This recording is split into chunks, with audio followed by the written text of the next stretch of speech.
গাজা যুদ্ধের প্রভাবে বেশ বড় ধরনের ধাক্কা খেয়েছে বিভিন্ন বহুজাতিক প্রতিষ্ঠান। বিশেষ করে ইসরায়েলের সঙ্গে ব্যবসায়িক সম্পর্ক রয়েছে এমন প্রতিষ্ঠানগুলো যুদ্ধ শুরুর পর মুখোমুখি হয়েছে নজিরবিহীন বয়কটের। তার মধ্যে অন্যতম মার্কিন ফাস্টফুড চেইন ম্যাকডোনাল্ডস। করোনা মহামারীর ধাক্কা সামলে উঠলেও গাজা যুদ্ধের কারণে বিভিন্ন স্থানে লোকসানের মুখ দেখেছিল কোম্পানিটি। এর মধ্যেই আরও একটি খারাপ খবর দিয়েছে ম্যাকডোনাল্ডস। কাতার ভিত্তিক সংবাদ মাধ্যম আল জাজিরার এক প্রতিবেদনে বলা হয়, গেল ৩ বছরের মধ্যে প্রথমবারের মতো নিজেদের বিক্রিতে নেতিবাচক চিত্র দেখতে পেয়েছে ম্যাকডোনাল্ডস। বলা হচ্ছে, মূল্যস্ফীতির কারণে গ্রাহকরা কম দামি খাবারের প্রতি ঝুঁকে পড়া এবং নিজেদের ব্যয় কমিয়ে আনার ফলে এমনটা হয়েছে।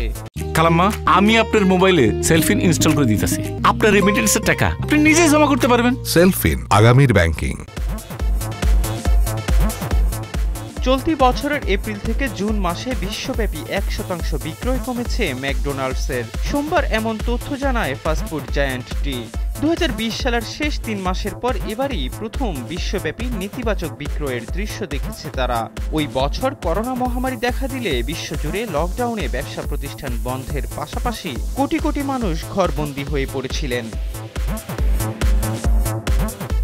চীনে ভোক্তাদের চাহিদা মন্দা এবং মধ্যপ্রাচ্যে ইসরায়েলের প্রতি সমর্থনের জেরে ভোক্তাদের বয়কটের মুখে পড়ার ফলে ম্যাকডোনাল্ডসের বিক্রয় কমেছে ১.৩%। বিভিন্ন দেশে ম্যাকডোনাল্ডসের ফ্র্যাঞ্চাইজিদের কাছ থেকে পাওয়া বিক্রয় তথ্যে এমনটা দেখা যায়।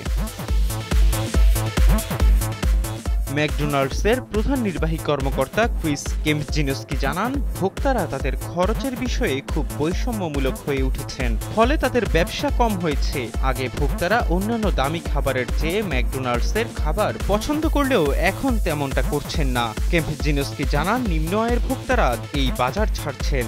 তারা এখন বাড়িতে খাচ্ছেন, এমনকি খরচ কমানোর অন্যান্য উপায় খুঁজে বের করছেন। প্রতিষ্ঠানটির নির্বাহীরা জানান, জুন মাসে তারা বিক্রয় বাড়াতে $5 একটি খাবারের প্যাকেজ চালু করেছেন, যা তাদের প্রত্যাশার চেয়ে বেশি সাড়া পেয়েছে। আগস্টে যুক্তরাষ্ট্রের অধিকাংশ আউটলেটে এই প্যাকেজটি গ্রাহকদের মধ্যে পরিচয় করিয়ে দিতে চান। এহসান আব্দুল্লাহ, কালবেলা ডেস্ক।